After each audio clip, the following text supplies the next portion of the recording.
палау пісіріп жатырмыз біз. Кешіресіз, мақтанғаным үшін мен қазір күрішін тазалап жатырмыз. Сөйтіп, қазір мына жерде далаға шығамыз.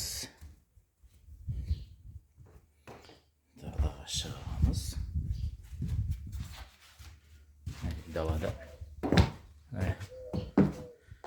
қарындасым мен күйеу бала екеуі күріш тазалап отыр.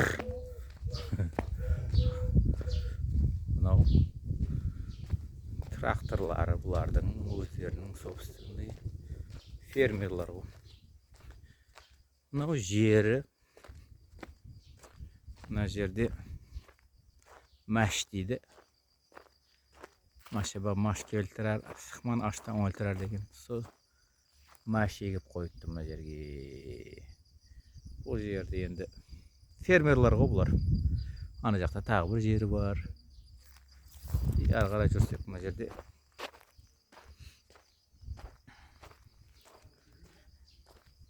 пахта дейді, бізде мақта егіп қойыпты.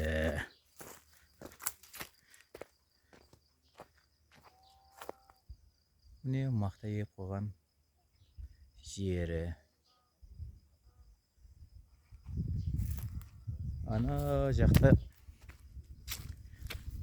бұларды шалы дейді, салы. Трактор көрінбейді. Түнде көрінеді.